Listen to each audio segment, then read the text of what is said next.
Hello, Gabriel. Hello, Martina. I want to do an experiment today, which is to name the episode first and then start talking about something. And my question for you is, what is the name of this episode? The name of this episode is about darkness.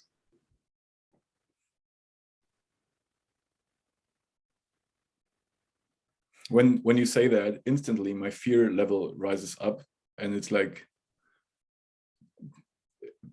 I somehow picture myself right here in this apartment outside on the balcony. It's a roof terrace, standing there alone in the darkness. There's no one there, and I have no idea what will happen. This is the first thing. Like, I have no idea if I'm alone or if I'm not alone. Like, the fear of not being alone, of not seeing the other person. That's like what comes up when you say that. And what feeling is that? You said fear.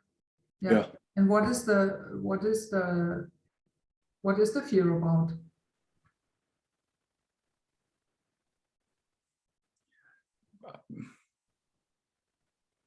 I think I'm afraid of somehow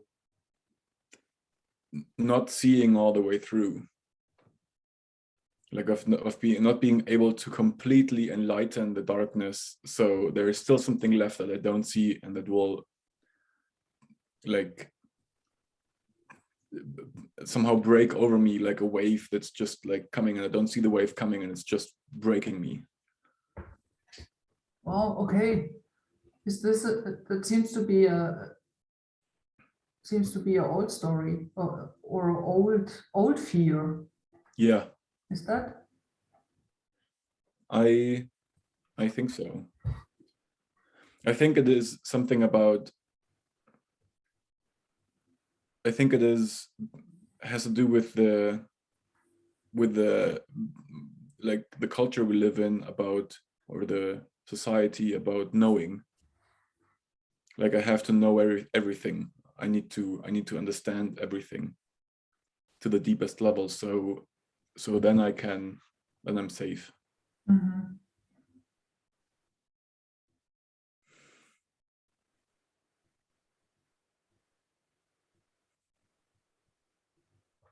Yeah, and like the question is, what if I'm not powerful enough?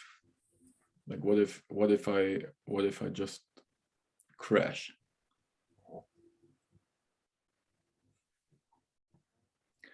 Yeah.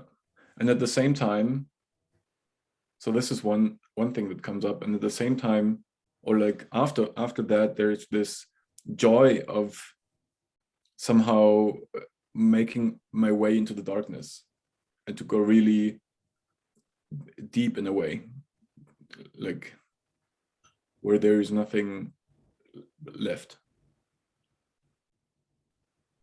You know, it's like to do a process, or to somehow, it's like the opposite of what I just said. It's like the what I just shared is somehow about. I think I'm lost. Well, what you said just catched me. I have a question: where is the end of the darkness? Where is that point? Is there a end? Is there a end? Is there a deepest point in the darkness, or is it like an abyss? And what does your energetic body say to that question? Yeah, there is no end. There is no end. It's like a desert. And you can walk around, and wherever you go, it's like it's the same darkness. It doesn't get any brighter. Or there is no moon out at night. Mm-hmm. What can you find there? Everything. Where does that answer come from? I don't know. I ask your emotional body, what can you find there? Joy. A lot of joy.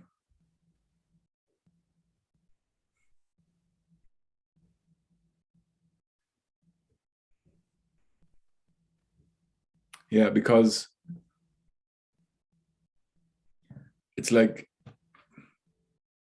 I don't know the English word Vorfreude. It's like this somehow mixture or combination of joy and fear, of like moving forward to something new and moving into a new identity and a new being, and then a new like a bigger, into a bigger being, to overcome the fears in a way. That's what it is about.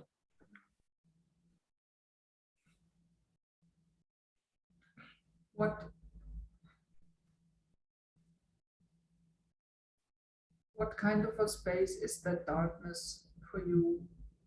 That what is that darkness? You said you started with that place out on the balcony where you cannot see something, and what does that stand for? What situation, or what is it? I would say it's about my underworld. So darkness, I connect to underworld. What is your underworld? What is that? I don't need an explanation, but what is it for you?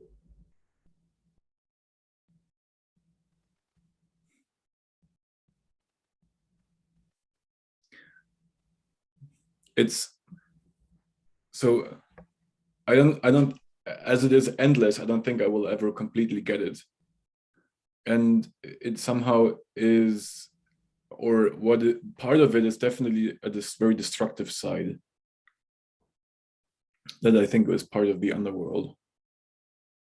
I think that's one of the easiest examples, or the easiest pictures. Yeah.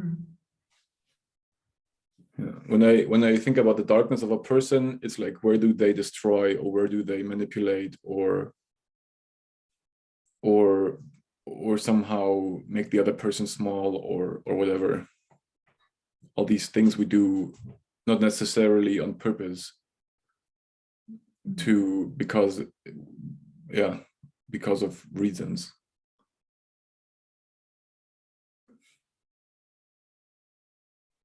For me, darkness always had to do something with dying and death. When I was a child, I could not stand sleeping in a room where there was no light. And still today it is so that I need some light to sleep. And I remember lying in my bed, having my eyes closed and imagining what it is to be dead.